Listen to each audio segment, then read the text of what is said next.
తాజా అంశాన్ని చూస్తున్నాం. ఫార్ములా ఈ-రేస్ కేసులో ఏసీబీ దర్యాప్తు ముమ్మరం చేస్తోంది.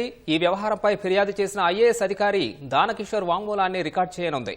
మరిన్ని తాజా వివరాలు మా ప్రతినిధి రమేష్ ని అడిగి తెలుసుకుందాం. రమేష్, ఫార్ములా ఈ-రేస్ కేసు దర్యాప్తుపై తాజా పరిణామాలేంటి?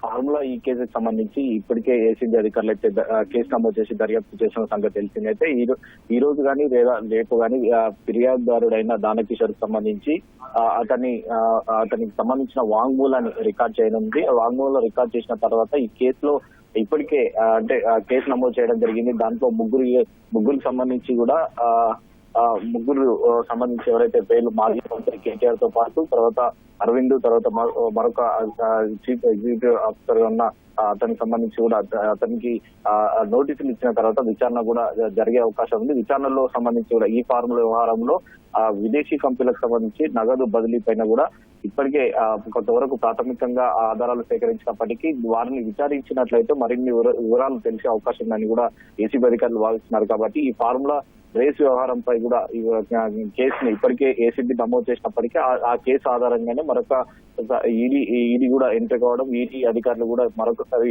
మనీ లాండరింగ్ కింద కేసు నమోదు చేసి ఈడీ అధికారులు కూడా దర్యాప్తు చేస్తున్నారు. ఈ దర్యాప్తుకు సంబంధించి కూడా ఇద్దరు కూడా రెండు సంస్థలు, ఏసీబీ గానీ తర్వాత ఈడీ గానీ రెండు వేరువేరుగా దర్యాప్తు చేస్తున్నారు. దర్యాప్తులో భాగంగా మరి స్టేట్మెంట్ రికార్డు చేసిన అనంతరమే దీంట్లో ఎవరైతే ముగ్గురు పేర్లు ఎఫ్ఐఆర్ లో చేర్చడం జరిగిందో వారికి సంబంధించిన వాంగ్మూలాన్ని కూడా రికార్డ్ చేసే అవకాశం ఉంది.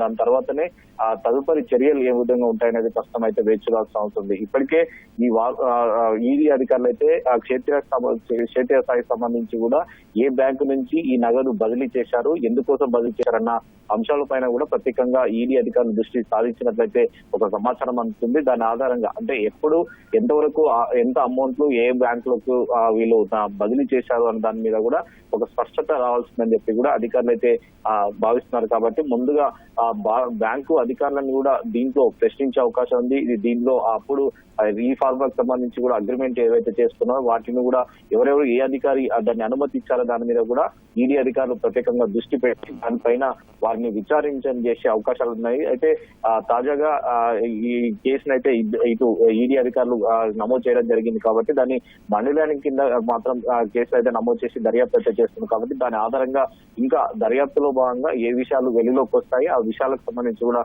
చూడాల్సింది. ప్రస్తుతం అయితే దర్యాప్తు ప్రాథమిక దశలో ఉంది. కాబట్టి క్షేత్రీయ స్థాయిలోని పత్రాలను కానీ క్షేత్రీయ స్థాయికి సంబంధించి కూడా నగదు బదిలీ చేసిన బ్యాంకు మేనేజర్లతో పాటు ఆ రోజు బదిలీ చేసిన వ్యక్తులు ఎవరు అనే దాని మీద కూడా ఒక స్పష్టంగా విచారించిన అయితే విచారించిన తర్వాత దీనికి సంబంధించి కూడా స్టేట్మెంట్ ఇప్పటికే ఈ కేసులో కేసుపై నమోదైన ముగ్గురు పేర్లు అయితే ఎవరవుతున్నారో వారికి నోటీసులు ఇచ్చి విచారణ చేసే అవకాశాలు ఉన్నాయి. కాబట్టి త్వరలో ఈ ప్రాథమిక విచారణ పూర్తయిన తర్వాత ఈడీ అధికారులు అయితే ఒక విచారణ నోటీసులు ఇచ్చి తర్వాత విచారణ చేసే అవకాశం ఉంది. కానీ మరొక పక్క ఏసీబీ అధికారులు చూసుకున్నట్లయితే ఈ కేసులో ఈ ఫార్ములా కేసు వ్యవహారానికి సంబంధించి కూడా సీనియర్ ఐఏఎస్ అధికారి అయిన దానకిషోర్ ఇప్పటికే ఏసీబీ అధికారులకు ఫిర్యాదు చేయడం జరిగింది. అయితే ప్రస్తుతం అయితే అతని స్టేట్మెంట్ అయితే ఏసీబీ అధికారులు అయితే వాంగ్మూలం చేసే అవకాశం ఉంది. దాంట్లో ఇతను ఇచ్చిన వాంగ్మూలానికి సంబంధించి ఈ డబ్బులంతా దాదాపు 50 కోట్లకు పైగా కూడా ఏవైతే డబ్బులు ట్రాన్సాక్షన్ కావడం జరిగిందో వాటికి సంబంధించి కూడా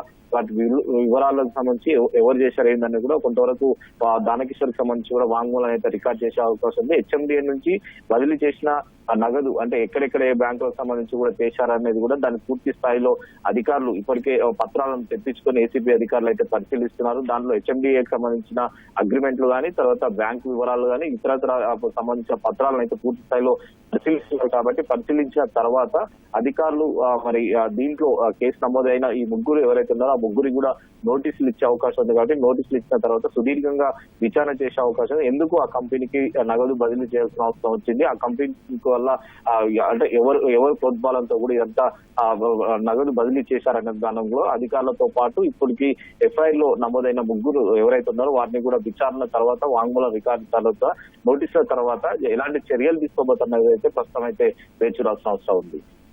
ధన్యవాదాలు రమేష్.